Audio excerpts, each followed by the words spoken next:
제가 10년 젊어지는 식이요법에 대해서 말씀을 드리기 전에 하나님 말씀 조금 보고 건강에 대해서 말씀을 드리도록 하겠습니다. 요한계시록 15장에 있는 말씀을 보겠습니다.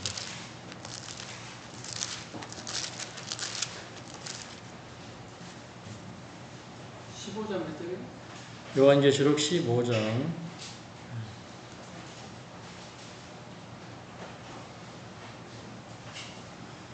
5절부터 읽도록 하겠습니다. 5절부터 8절까지 읽겠습니다. 시작. 또 이 후에 내가 보니 하늘의 증거 장막에 성전이 열리며 일곱 재앙을 가진 일곱 천사가 성전으로부터 나와 맑고 빛난 세마포 옷을 입고 가슴에 금띠를 띠고 네 생물 중에 하나가 세세에 계신 하나님의 진노를 가득히 담은 금대접 일곱을 그 일곱 천사에게 주니 하나님의 영광과 능력을 인하여 성전의 연기가 차게 되매 일곱 천사의 일곱 재앙이 마치기까지는 성전에 능히 들어갈 자가 없더라. 마지막 부분에 일곱 재앙이 마치기까지는 성전에 능히 들어갈 자가 없더라. 이 말씀은 이제 구약의 그 표상에 있는 말씀의 원형적 성취라고 볼 수가 있는데, 혹시 이 말이 무슨 의미가 있는지 여러분이 계시록을 연구하시면서 깨달으신 분이 있나요? 레위기 16장에 보면 이제 대속죄일에 대제사장이 지성소에 들어가서 속죄하고 또 이 성소를 위해서 속죄하고 그 다음에 나와서 뜰에 이제 단을 위해서 속죄합니다. 그리고 이스라엘에 범한 모든 죄를 누구에게 얹히죠? 누구에게 전가시키죠? 아세살 염소에게 전가시켜서 그 아세살 염소를 진 밖으로 끌고 나가서 추방시킬 때, 근데 그 아세살 염소를 끌고 가는 사람을 뭐라고 그래요? 그 사람을 미리 정한 자라 이렇게 얘기합니다. 미리 정한 자가 이제 그 사단으로 표상된 아세살 염소를 끌고 가서 진 밖으로 나가서 사람이 살지 않은 곳에서 추방당해서 죽게 만듭니다. 그럼 이 말씀은 거기에 해당되는 말씀. 그 모형이 지금 한월성소 봉사를 마칠 때 원형적으로 성취되는 거예요. 근데 이 일곱 대접이 부어지고 일곱 대접이 다 부어지는 일이 마쳐지기까지는 아무라도 성전에 들어갈 수가 없어요. 그럼 이 성전은 이 땅의 성전일까요? 아니면 하늘 성전일까요? 하늘 성전이죠. 그럼 이거 무슨 얘기를 하고 있는가? 이 칠재앙이 이 마지막 시대에 왜 부어져야 하는가를 서론적으로 여기 15장 앞에 얘기를 하고 있습니다. 여기 보면 이제 2절부터 4절까지 있는 말씀을 읽어보겠습니다. 2절부터 4절 시작. 또 내가 보니 불이 섞인 유리바다 같은 것이 있고 짐승과 그의 우상과 그의 이름의 수를 이기고 벗어난 자들이 유리바닷가에 서서 하나님의 검은 굴을 가지고 하나님의 종 모세의 노래 어린 양의 노래를 불러 가로되 주 하나님 곧 전능하신 이여 하시는 일이 크고 기이하시도다. 만국의 왕이시여 주의 길이 의롭고 참되시도다. 주여 누가 주의 이름을 두려워하지 아니하며 영화롭게 하지 아니하오리까. 오직 주만 거룩하시나이다. 주의 의로우신 일이 나타났음에 만국이 와서 주께 경배하리라. 마지막에 그 환난을 통과하는 분들이 짐승과 짐승의 우상과 그 이름의 수를 이기고 벗어났네요. 근데 그 일을 통해서 어떤 것이 증명이 되냐면 주님의 하시는 모든 일이 의롭고 참되시도다입니다. 그러니까 주님의 심판하시는 일, 주님께서 이 세상을 통치하시는 모든 주님의 길이 의롭고 참되다는 거예요.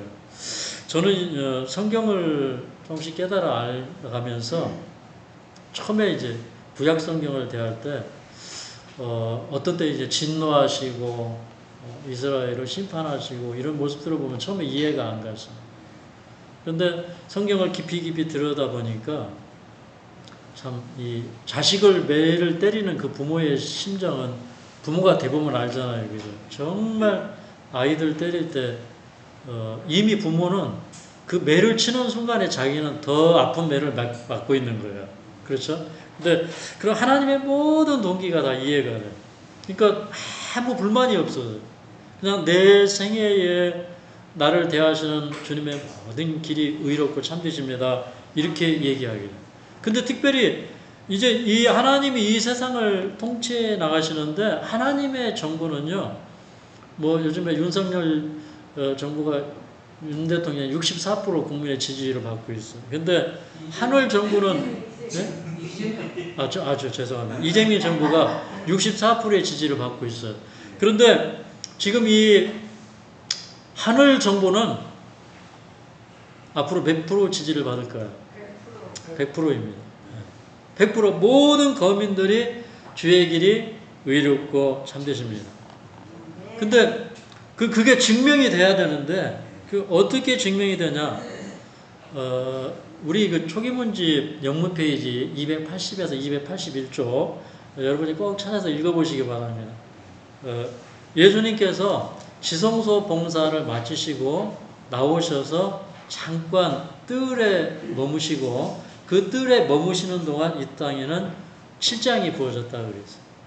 그러니까 예수님이 지성소 봉사 마치시고 바로 이 땅에 오셔요? 아니면 뜰에 잠깐 계셔요? 뜰에 계셔.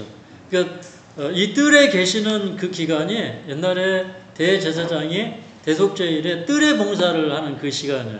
그때 죄 모든 책임이 누구에게 있다는 게 증명이 돼야 돼? 사단에게 있다. 아사살로 표상된 사단이 아세살이죠. 그 아세살로 나타난 예표된 그 사단에게 죄의 모든 책임이 있다는 것이 증명이 돼요. 어떻게 그걸 증명하느냐? 미리 정한 사람이 그 사단을 끌고 가게. 근데 그 미리 정한 사람이 누구냐면 이런 거예요. 여러분, 법정에 어떤 중요한 이 쟁점이 있어요. 근데 그거를 그 쟁점에 있어서 한편이 옳다고 하는 것을 증명하려면 어떻게 돼요? 증인을 세워야 돼요. 그죠? 증인을. 그래서 증인들의 그 증거가 굉장히 필요해요. 근데 그 미리 정한 사람들이 뭐냐? 그 법정의 증인들이에요. 법정의 증인들. 그러면 오늘날 이제 은혜시계가 마친 다음에 14만 4천인이 미리 정한 사람들. 그 사람들이 누구 없이 서요? 뭐 없이 선다고 그래요? 중보자 없이 선다고. 근데 그 야곱의 환란장을 읽어보면 그 사람들이 야곱의 환란을 통과할 때에 그 악인들이 이 사람들을 어떻게든지 잡아 죽이려고 굉장히 노력을 많이 합니다. 그런데 이 사람들이 그 야곱의 환란을 통과하면서 굉장히 두려워해요. 근데 그들에게 닥친 위기나 환란 때문에 두려워하는 것이 아니라 뭐 때문에 두려워한다고 그랬어요? 회개하지 않는 죄가 드러나서 주님의 그 명예에 어떤 명예가 실추되게 만드는 주님의 명예가 더러워지면 그렇게 될까봐 그 주님에게 치욕을 돌릴까봐 두려워한다고 그랬어요. 그러니까 그 야곱의 환란은 뭘 증명하는 겁니까? 은혜의 시기가 다 맞춰졌어요. 그들을 위한 중보가 더 이상 없어요. 그러면 뭘 증명을 해야 돼요? 구속은 완전했고 인간은 더 이상 죄를 짓지 않고 산다는 게 증명이 돼요. 그게 증명이 돼야 하늘로 갈 수 있잖아요. 그러니까 그게 증명되기까지는 아무라도 하늘 성전에 들어갈 수가 없는 거예요. 근데 그걸 증명하는 과정에 7재앙이 부어지는 거예요. 그러면 그 7장이 왜 부어지는가? 여기 16장에 가면 그 이유가 나타납니다. 이제 16장 2절에 보면 그 첫째 대접은 짐승의 표를 받은 사람에게 부어져요. 그 다음에 둘째 대접은 바다에 부어질 때 바다가 피같이 변해요. 그 다음에 4절에 보면 셋째 재앙이 부어질 때는 강과 물들의 근원에 쏟아집니다. 그런데 5절에 보면, 자, 5절을 읽겠습니다. 시작. 내가 들으니 물을 차지한 천사가 가로되 전에도 계셨고 시방도 계신 거룩하시니여 이렇게 심판하시니 의로우시도다. 그러니까 물을 차지한 천사가 많은 성도들의 그 피를 흘리게 한 그 악인들이 이제 마실 물이 없는 거예요. 바다와 물 근원이 다 피로 변했어요. 그런데도 그들은 회개치 아니하고 하나님의 백성들을 죽이려고 해요. 그러니까 물을 차지한 천사도 뭐라고 하는 거예요? 이렇게 심판하시는 것이 참 의로우십니다. 이렇게 얘기해요. 이게 뭐냐면 물은 백성과 열국과 방언이라 그랬어요. 그러니까 온 우주가 지금 이 야곱의 환란을 보고 있어요. 그러면서 성령이 거두어졌을 때, 그 중보가 맞춰졌을 때 악인들에게서 보이는 그 타락한 그런 성질들, 그런 게 드러날 때면 얼마나 무섭겠어요. 그죠? 그리고 그 다음에 그 14만 4천이 정말 의롭고 순결하고 오직 믿음으로 환난을 통과하는 이런 사람들을 보고 악인들이 그 사람들 죽이려고 하고 이런 걸 보면서 온 우주가 동의하는 거예요. 이렇게 심판하신 것이 의로우십니다. 그런데 7절을 읽겠습니다. 7절 시작. 또 내가 들으니 제단이 말하기를 그러하다 주 하나님 곧 전능하신 이시여 심판하시는 것이 참되시고 의로우시도다 하더라. 이번에는 제단이 얘기해요. 네. 여러분 제단이 말할 수 있어요. 이건 뭐 하나의 이제 비유죠. 근데 제단이 말을 한다는 이거예요. 구속의 경륜이 다 드러나고 예수님의 그 십자가의 희생이 다 드러나고 그 구속의 경륜이 온 우주 앞에 펼쳐져서 다 이해할 수 있어요. 네. 심지어는 이제 마지막에 가서는 사단도 하나님의 의로우심을 인정합니다. 악인들도 다 인정해요. 네. 그들을 멸망시키기 전에 하나님께서 그들이 지금까지 어떤 일을 해오셨는지 다 보여주신다고 했잖아요. 그러니까 멸망받는 악인들까지도 주님이 의롭고 참되심을 다 인정을 해요. 네. 그런데 악인들은 여전히 회개하지 않아요. 그리고 오히려 이렇게 이제 거짓 새 세력, 그러니까 용과 짐승과 거짓 선지자들의 이렇게 영들이 모여가지고 더러운 영들이 모여가지고 그 전능하신 이의 큰 날에 싸우려고 이렇게 준비를 하잖아요. 근데 그러니까 이 지구를 절대 예수님한테 뺏기지 않겠다는 거죠.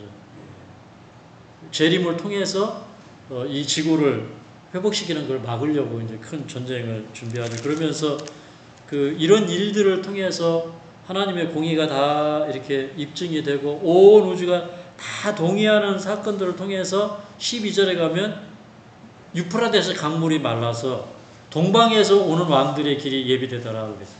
바벨론을 지지하고 있는 유프라데스 강물이 말라서 고레스가 마른 강물 타고 들어가서 그 수로를 타고 들어가서 바벨론을 멸망시켰듯이 이런 하나님의 심판하시는 일과 이 구속의 경륜, 그 다음에 구속이 완전했고 모든 인간이 하나님의 율법을 지킬 수 있고 그러므로 하나님의 보좌는 영원하고 지금까지 하나님의 통치는 의로운 통치였다는 것이 입증될 때 그때 이제 심지어는 이 세상에 있는 악인들까지도 다 깨달아 알기 때문에 그때 예수님 재림하시는 거예요. 참 놀랍잖아요.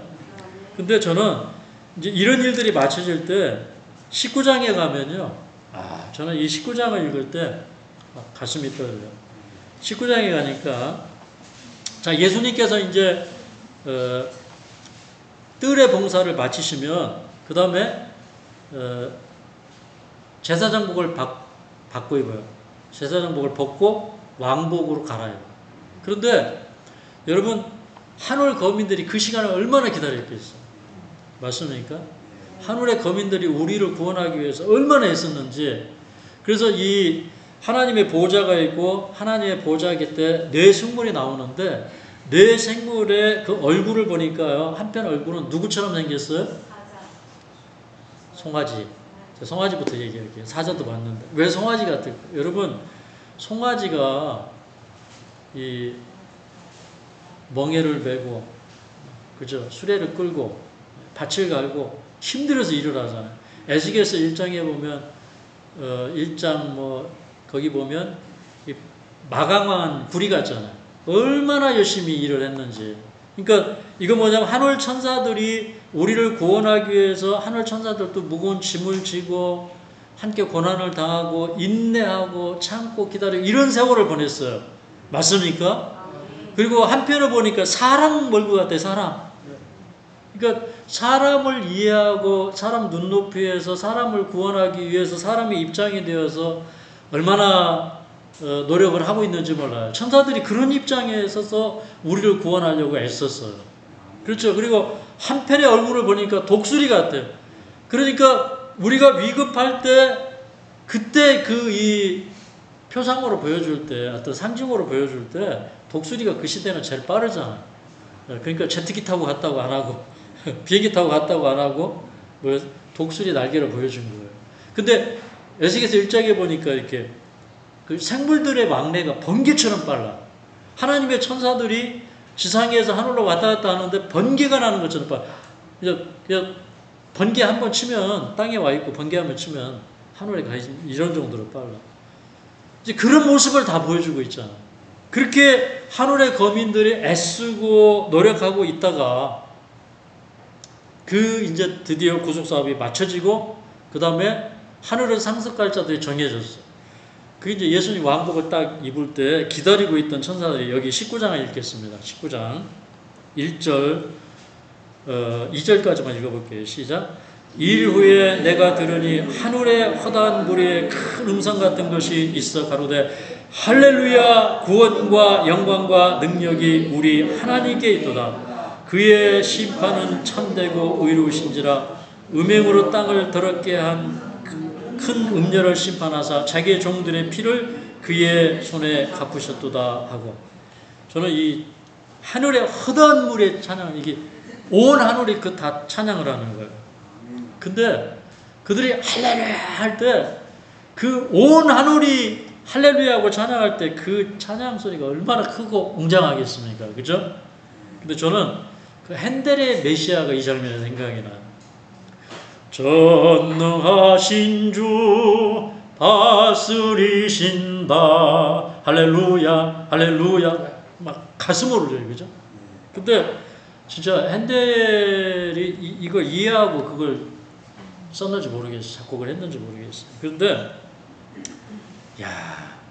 그 장면을 좀 생각해 보니까 천사들, 그 다음에 그 그룹 천사들, 그 다음에 예수님 승천하실 때 미리 올라갔던 미리 승천한 그런 사람들, 24장로들, 이런 무리들이 다 연합해가지고 찬양을 하잖아요. 그죠?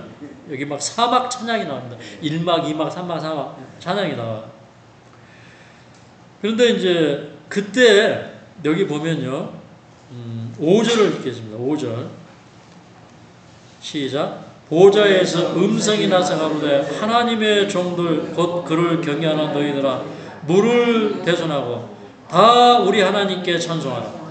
보좌에서 하는 음성이 나서 뭐라고 그러냐면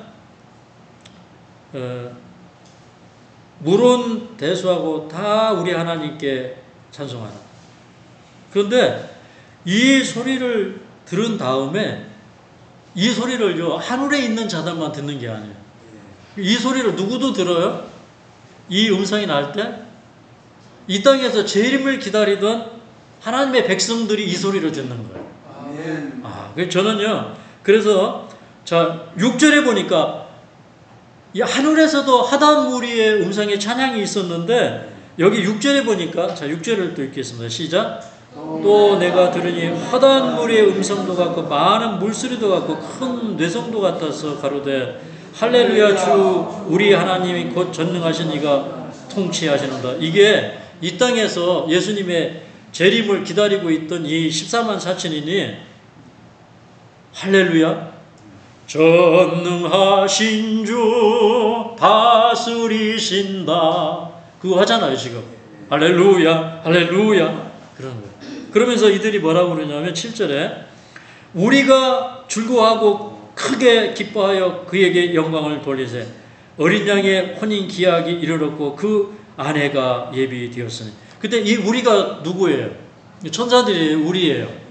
세마포 옷을 입고 의로운 품성, 예수님의 품성으로 준비된 깨끗한 성도들의 행실을 가진 이 사람들이 지금 그 하늘에서 들려오는 음성을 듣는 거예요. 근데 저는 19장을 읽으면서 진짜 엄청난 감동이 밀려왔어요. 왜 그러냐면 여러분, 그 하나님의 보좌를 묘사할 때 에스겔서 10장에 보면 내 생물들의 날개가 있고 손에 눈이 가득해요. 눈이.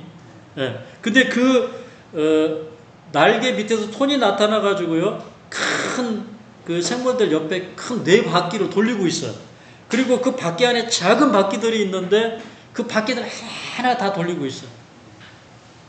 여러분, 이게 뭐냐면요, 선지자는 이 부분을 말씀하시면서 열국들의 흥망성쇠를 하나님께서 다 운행하고 계시다는 거예요.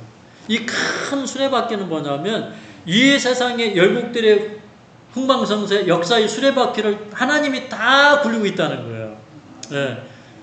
이 뭐 전쟁을 통해서 뭐 어느 나라가 어느 나라를 점령하고 이게 아니라 하나님께서 겉으로 보기에는 그런 것 같지만 흥망성쇠를 다 인도하고 계시고 그 안에 작은 바퀴들이 있는데 그 작은 바퀴들이 누구냐면 여러분과 저예요. 여러분 놀랍지 않습니까? 그러니까 하나님 모르는 일이 있어요, 없어요? 근데 옛날에는요, 여러분, 지금은 눈이 다 있어요, 눈이. 어떤 사람이 무슨 짓을 하면 뭐만 보면 돼요, 요즘에는. CCTV만 보면 돼. 그런데 하늘에 CCTV가 다 있었던 거예요.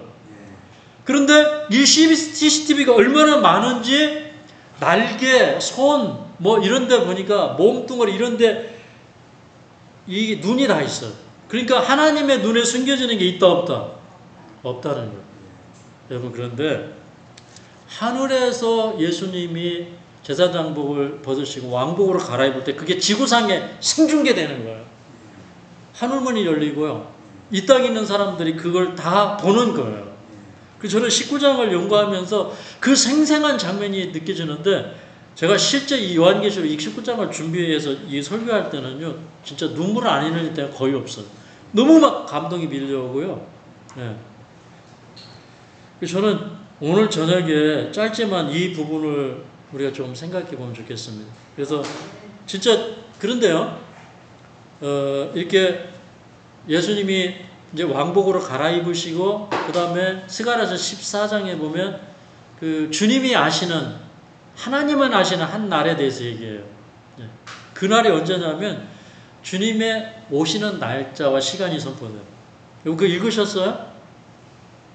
초기문집이나 대징투에 보면 그런 말이 나와요. 예수님이 오시는 날짜가 선포돼요. 한 음성 한 음성 울려 퍼질 때마다 성도들이 아멘 할렐루야 그렇게 외치죠. 그리고 평화의 언약이 선포가 돼요. 그리고 이 땅에 희년이 시작이 돼요. 이미 우리는 하늘에 안 갔는데 희년이 시작이 돼요. 그런 장면들이 쭉 나와요. 그러니까 이미 이 땅에서 우리가 예수님이 왕복으로 갈아입으시고 그 다음에 이렇게 우리를 데리러 오잖아요. 하늘이 반시 동안 고요하잖아요. 일곱째인을 뛸 때. 근데 그 일곱째인을 뛰는 시간은 그건 완전히 축제예요. 그때 희년이 시작됐다는 표현은 뭐예요? 아직 이 땅에서 주님을 기다리고 있는데 너무너무 기쁜 거예요. 그래서 살아서 승천하는 14만 4천인이 그 영광을, 특권을 누리지만 그 특권을 누구도 누리냐면은 셋째 천사의 기별을 믿고 순종하고 죽은 사람들도 특별부활이 일어나서 그 현장에 있는 거예요. 아멘. 그래서 저는요, 그 19장에 그 예수님이 왕복으로 갈아입으시는 그 장면부터 그때 하늘의 그 찬양대에 우리는 이 땅에서 관람하는 거예요. 하늘에서 공연이 있어요. 굉장한 찬양들이 울려 퍼져. 이 땅에서 다 보는 겁니다. 그 아마 오시는 거 다 생중계 될 것 같아요. 네. 오시는 일주일 내내 다 우리가 하늘을 향해서 7일 여행한다 그랬죠. 반시가 약 7일 반이니까 올 때 7일 동안 다 생중계 될 것 같아요. 그 막 우리 그때 진짜 입이 어디 걸려요? 이게 귀에 정말 걸리는 거예요. 그래도 예수님 오시는 날짜 시간이 반포화되고, 예수님 오실 때 여러분 결국에는 새 예루살렘 도성이 1000년 이후에는 이 땅에 내려오잖아요. 여기가 수도잖아요. 사실 여기가 우주의 중심이고 여기가 이제 앞으로 우주의 수도가 됩니다. 이게 우리는 수도에 미리 지금 살고 있는 거예요. 맞습니까? 네. 그래서 저는 이런 그 실제 이제 생생한 장면들을 생각할 때 막 마음에서 막 감동이 밀려옵니다. 그러니까 그때 구원받은 사람들이 자기가 왜 이 땅에 마지막에 태어났는지, 왜 시련을 겪었는지, 왜 억울한 일을 당했는지, 그 주님께서 다 가르쳐 주실 때, 그때 우리 입에서 나오는 얘기가 뭐예요? 주님만이 의롭고 참되시도다. 모든 영광과 권세와 능력은 주님께서 받으셔야 되고, 그 모든 영광이 주님께 있도다. 그렇게 우리는 고백할 수밖에 없는 그 하늘에 우리가 있게 될 겁니다. 여러분, 그 요한계시록 22장에 보면요, 이렇게 생명나무 강가에 뭐가 열립니까? 생명과가 열리죠. 생명과가. 그죠? 근데 그 생명과 이파리가 만국을 소성하기 위해서 있어요. 그러니까 이게 소성해지는 게 이게 뭐냐면요, 이게 뭐 이렇게 찬양할 때 우리 소성되잖아요, 영혼이. 은혜로 말씀 들으면 어때요? 막 영혼이 소생이 돼요. 그죠? 근데 그거 생명과를 먹는데 날마다 더 행복해지는 거예요. 날마다 더 구속의 신비에 대해서 알아갈 때 우리 이 가치가 점점 커지는 거예요. 그 하늘나라를 저는 정말 그려보고, 그래서 요한계시록을 보면서 그 하늘의 그 실체가 정말 느껴지는 거예요. 그냥 하나의 그냥 계시록 속의 이야기가 아니라 하늘은 정말 있고, 우리가 비행기 타고 외국에 가듯이 언젠가 우리가 하늘에 가게 될 것이다. 그걸 저는 100% 믿습니다. 네. 오늘 제가 이제 10년 젊어지는 식이요법, 우리 영원히 살 거지만 이 땅에서 조금 더 젊게 살면 좋잖아요. 생체식의 다이어트 실행편에 대해서 제가 조금 설명을 드리도록 하겠습니다. 이분은 강의를 듣다가 제 강의를 따라하게 돼서 전혀 모르는 분이에요. 본 적도 없고. 근데 단지 제 강의를 듣고 과일식하는 방법을 배워가지고 실천을 했는데, 이분이 이제 갑상선 암이었습니다. 대전에 사시는 분이고 남편은 형사이고, 이분은 이제 수술 안 하고 자연치유를 하고 싶은데 남편은 계속 수술하라고 그러는데 그 스트레스를 계속 겪으면서 과일식을 시작을 했어요. 그래서 왼편의 사진은 셀프 사진을 저한테 카톡으로 보내주신 거예요. 그리고 이제 두 번째 사진은 80일 뒤에 병원에 갔더니 제 암이 반으로 줄었습니다. 그러면 목을 보여준 거예요, 저한테. 저를 만나지를 못하니까 사진으로 찍어서 보여준 거예요. 여러분, 이 목을 보니까 어때요? 10년 젊어진 것 같습니까? 단 며칠 만에요? 80일 만에 10년이 젊어졌어요. 제가 이제 이런 과일식하고 비슷한 게 단식 모방 효과라는 건데, 이제 단식 모방 효과를 우리가 이해를 하면 과일식이 얼마나 중요한지, 왜 선지자가 일주일에 하루 이틀 정도 과일식을 하는 게 좋다, 아플 때 하루 이틀 과일식 하는 게 좋다, 이런 얘기를 했는지 우리가 이해하게 될 겁니다. 자, 이 논문은 굉장히 중요한 논문이기 때문에 우리 제목을 한번 읽어보겠습니다. 시작. FAMD는 간과 혈액 포지자의 변화를 일으켜 생물학적 연령과 질병 위험을 감소시킨다. 이게 FMD를 하면, 그러니까 단식 모방 식단인데, 이게 뭐냐면 단식을 모방하는 거예요. 그러니까 단식을 모방하려면 많이 먹어야 될까요? 조금 먹어야 될까요? 조금 먹어야 돼요. 오늘 또 저는 많이 안 먹었습니다, 솔직히. 그런데 어떤 분이 옆에서 그랬어요. 배 터지게 먹었다 그랬어요. 그 배 터지게 먹으면 돼요, 안 돼요? 예. 자, 이제 FMD는 뭐냐면, 하루에 800칼로리 정도만 먹는 거예요. 그러니까 보통 이제, 여자분들은 2000칼로리, 남자분들은 2500칼로리 먹으라 그러는데, 이제 이 단식 모방 식당에서는요, 첫날만 1100칼로리를 먹고, 이제 나머지 4일 동안은 800칼로리 정도, 정확하게는 한 720칼로리 정도 먹으면서 그거를 한 달에 5일 이렇게 저칼로리식을 이렇게 일해. 그러니까 한 달에 5일을 3번 했어요. 석 달을 해보니까 어떤 현상이 생겼냐면 간의 표지자를 검사하고 혈액의 표지자를 검사했더니 생물학적 연령이 2.5년 젊어졌어요. 군 생활하는 기간과 비슷하네. 2.5년 젊어졌어요. 그 다음에 많은 질병의 위험들이 감소되었어요. 자, 여기 이 논문을 보면 서론에 이런 얘기가 나옵니다.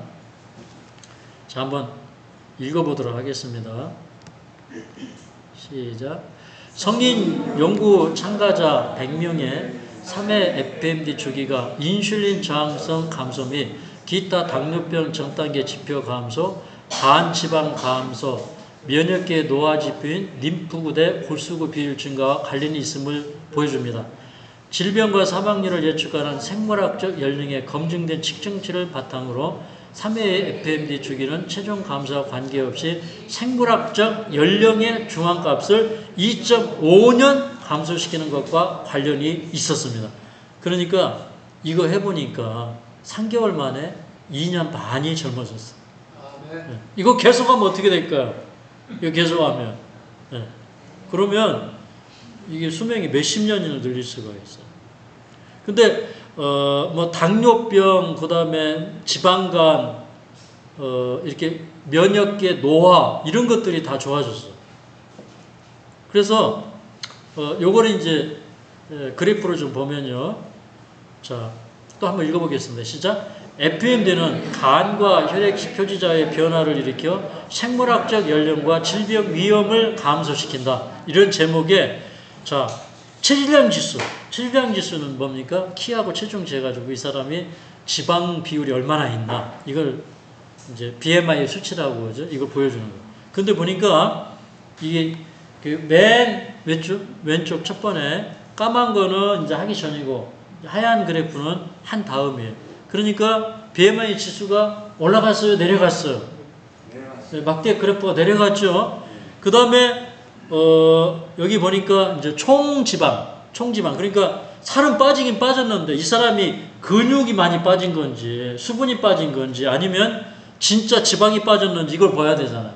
그래서 총지방을 봤더니 지방지수가 어떻게 됐을까요? 내려갔어요. 그 다음에 피하지방. 피하지방은 뭐예요? 우리 이게 배를 이렇게 만지시면 껍데기 밑에 들어있는 겉 피부 아래에 들어있는 이 피하지방도 줄어들었어요. 자, 그 다음에 내장지방을 보니까 내장지방 조직도 이 3개월에 거쳐가지고 이거 해보니까 내장지방이 다 줄어들었어요. 자, 여기 이제 그림을 보면 야, 이분 보니까 지방이 엄청 많네요. 그죠? 예. 지금 여기 피하지방입니다. 요거 배볼록 나온 거 피하지방이에요. 그 다음에 이분의 그 내장을 보니까 그 안으로 이게 지방이 꽉 지금 차 있어요. 예. 그래서 마른 분들도 이게 그 내장 비만이 있을 수 있어요. 운동을 안 하면. 그래서 이제 근데 이게 운동도 중요한데 더 중요한 게 뭐냐면 식단이에요. 그래서 이걸 없애려면 어떻게 하라고요? 16시간 이상의 공복 시간을 갖는 식단을 유지해야 된다. 또 보니까 지방간 비율이 줄어들었어요. 지방간. 네.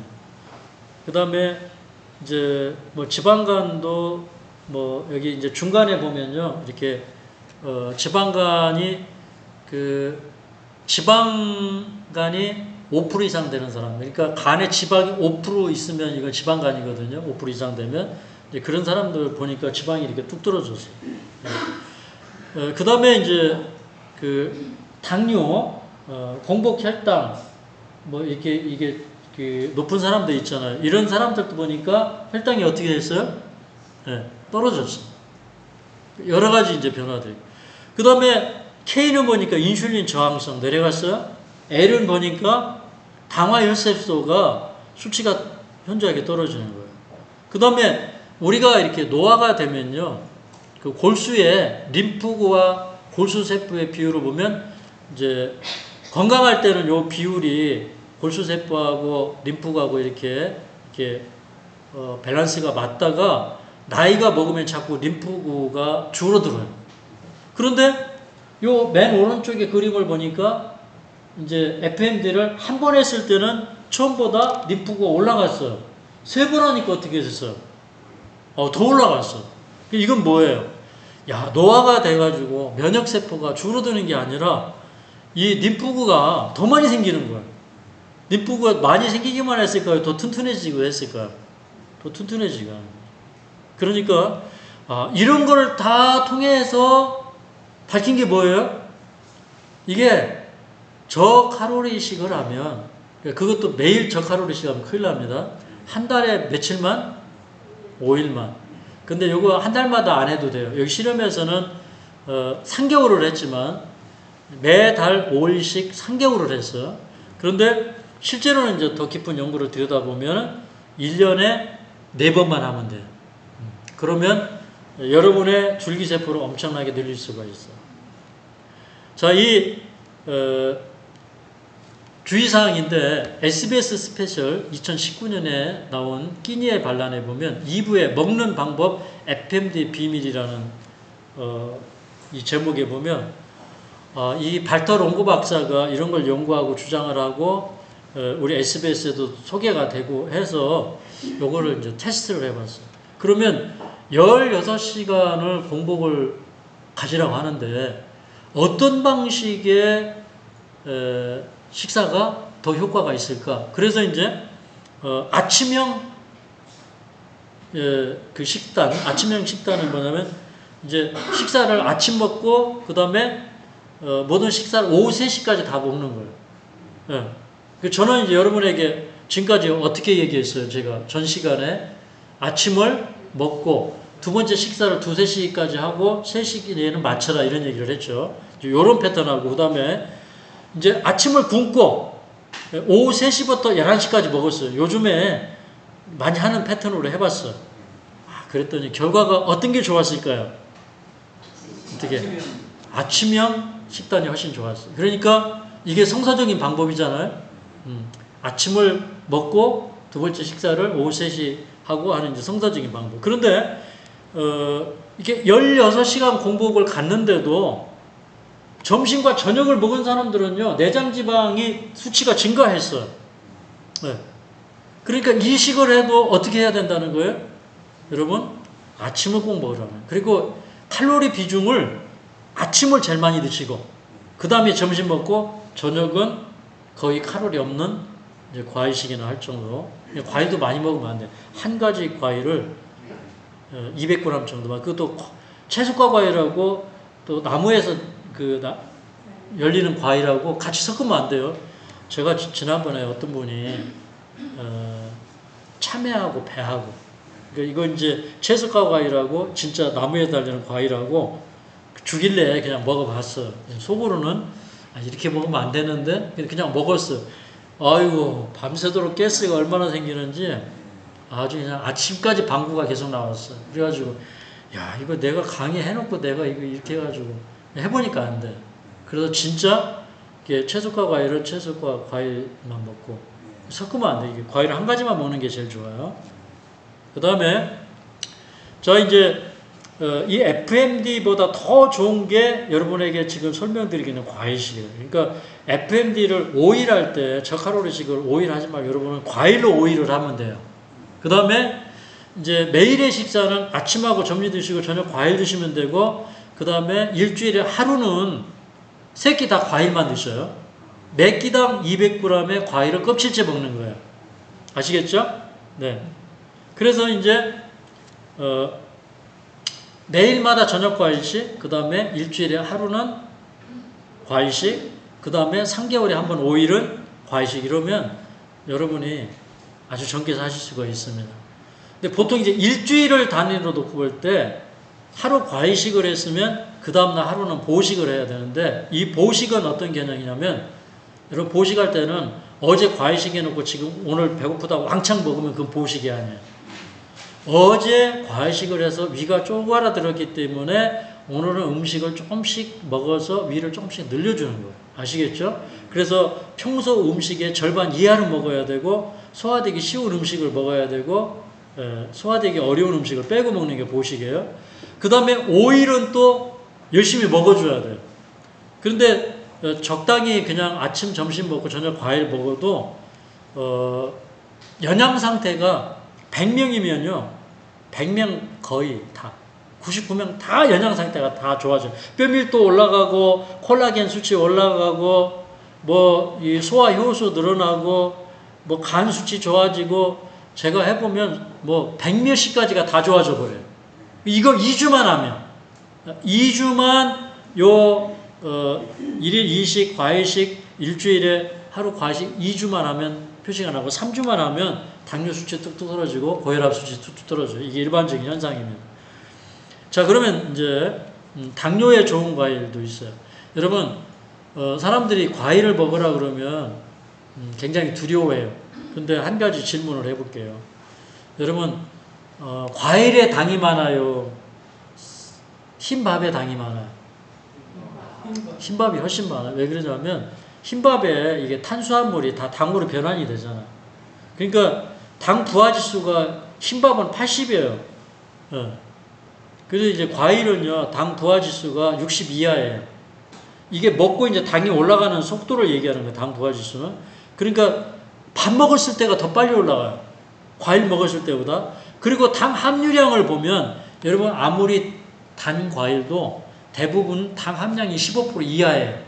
네. 근데 쌀은요, 당 함량이 몇 배가 더 많아요. 흰밀가루 훨씬 더 많아요. 그래서 밥 먹고 과일을 먹으니까 이게 문제인데 밥을 안 먹고 과일만 껍질째 먹으면 이게 서서히 흡수가 돼요. 근데 그거 주스기에다 막 짜가지고 물로 먹으면 혈당이 확 올라갈 수도 있어요. 근데 스무디로 섬유질 포함해서 갈아서 먹는 거는 씹어 먹는 거하고 비슷한데 제일 좋은 건 뭐예요? 씹어 먹는 거예요. 왜 그러냐면 우리 이 소화기는 다 신호체계예요. 여기서 막 씹어요. 음식 들어간다. 신호를 줘요. 위장에 음식이 들어온다. 신호를 간에게 줘요. 근데 이거 다 무시하고 이게 즙만 짜가지고 먹으면요. 입에서 바로 이 밑으로 내려가 버리면 어떻게 돼요? 신호체계가 다 무시돼요. 그래서 우리 이제 이 소화기에 기능에 문제가 생겨요. 그 다음에 또 하나는 여러분 섬유질을 꼭 먹어야 돼요. 섬유질은 여러분 어떻게 보면 내가 먹는 게 아니고 장에 있는 미생물 먹으라고 섬유질을 먹는 거예요. 아시겠죠? 이 유익균이 섬유질 안에 있는 그 섬유질의 영양소를 분해해서 이게 건강하게 먹고 사는 거예요. 근데 이걸 안 주면 유익균이 자라지를 못하고 이게 섬유질이 안 들어가면요. 위장 운동, 이게 소장, 대장 운동이 안 돼요. 두 번째, 세 번째, 이게 수세미 역할이 안 돼가지고 장을 씻어주지를 못해요. 그러니까 장벽이 다 이렇게 프라그 같은 게 끼어가지고 장벽이 나빠지는 거예요. 그러니까 머리 써가지고 녹즙으로 드시지 마시고 씹어 먹으라는 거예요. 제가 이렇게 얘기해요. 하나님이 왜 입에다가 분쇄기 안 달아주신 줄 압니까? 이게 줄기면서 천천히 먹으라는 거예요. 섬유질은 그거 다 분쇄시켜서 먹으면 안 돼요. 그럼 분쇄기 달아주셨지 왜 치아를 주셨어요? 그건 누구 거예요? 나의 소화를 도와주는 이 미생물 생태계가요. 하나의 우주예요. 얘네들이 얼마나 숫자가 많은지 몰라요. 종류도 다양해. 걔네들 먹이 살리는 거예요. 이게. 나는 하나의 우주예요. 우주를 가지고 있어. 자, 이분은요. 2020년 10월 3일 날 사진 찍은 게 왼쪽이 거고 그 다음에 오른쪽 건 2020년 10월 9일에 일주일 만에 얼굴이 작아졌습니까? 네? 얼굴이 작아.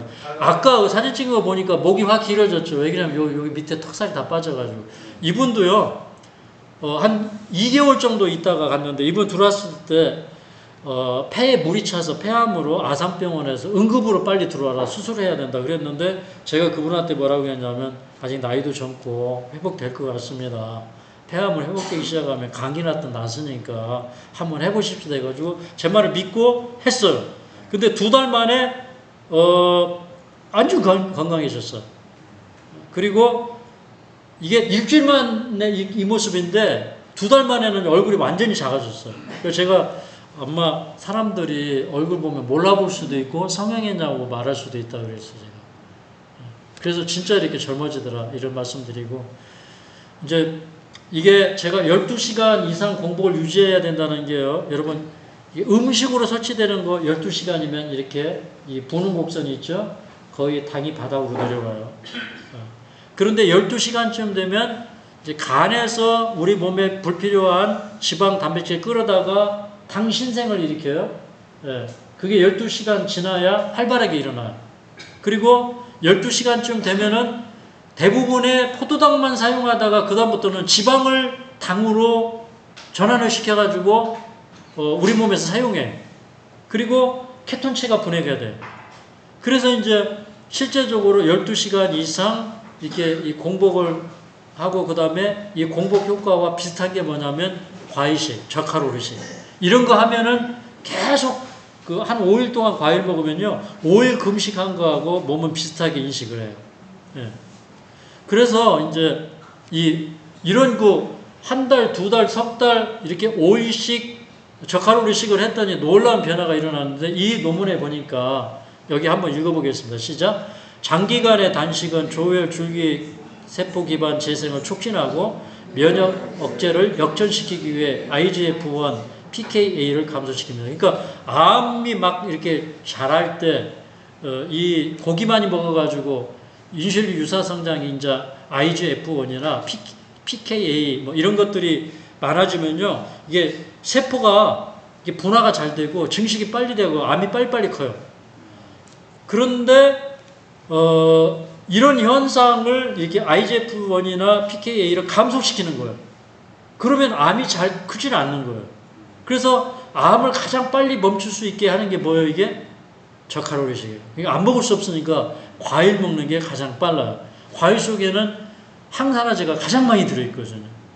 그 다음에 조혈줄기세포, 그러니까 줄기세포의 모체가 되는 골수에서 이렇게 우리 이렇게 뭐 백혈구도 만들고 림프구도 만들고 이런 것들을 만드는 줄기세포, 조혈줄기세포가 많아져요. 자, 여기 보면요, 자, 생지를 실험을 했더니요, 한 2, 4일 정도, 2일에서 4일 정도 금식을 시키면 이렇게 항암제를 쥐에게 투여한 다음에 이렇게 실험을 했더니 이게 항암제 투여하면 이게 조혈모세포나 이런 것들이 파괴가 되거든요. 예. 그런데 그런 것들 백혈구가 파괴되고 그러는데 이런 현상이 이렇게 치료가 돼 버려요. 단식을 하면. 자, 여기 그림으로 보겠습니다. 이 논문을 이렇게 보면요, 여기 이제 맨 왼쪽 위에를 보면요, 조혈모세포예요, 두덩이. 그 다음에 여기 포도송이 같은 게 뭐냐면 백혈구예요. 이게 이제 기준치예요. 그게 이제 금식을 하면 여기 패스팅, 그 기하 상태거든요. 그러면 조혈모세포는 이제 금식할 때 오히려 늘어나요. 이게 줄기세포는요, 여러분 금식할 때 오히려 늘어납니다. 줄어드는 게 아니에요.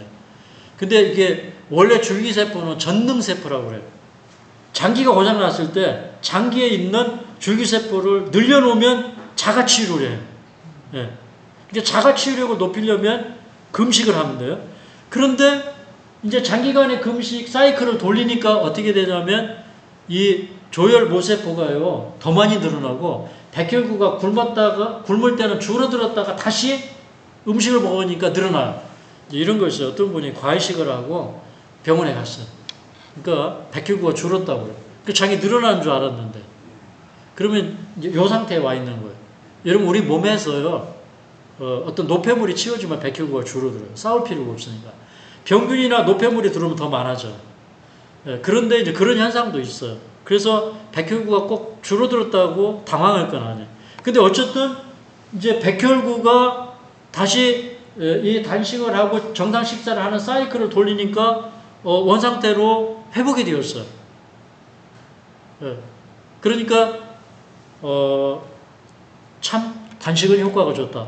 그 다음에 이제 그 노화가 되면 조혈모세포가 줄어들었다고 그랬어요. 근데 단식을 하니까 어떻게 했다고 그랬어요? 조혈모세포가 늘어났어요. 그죠? 그리고 그 사이클을 돌리니까 조혈모세포가 더 증가됐어요. 그러니까 항암으로 해서 조혈모세포가 줄어들고 그 다음에 깨지고 이랬는데 단식을 한 다음에 정상적인 식사를 하니까 맨 오른쪽으로 와가지고 조혈모세포가 늘어났어. 백혈구도 처음보다 늘어났어.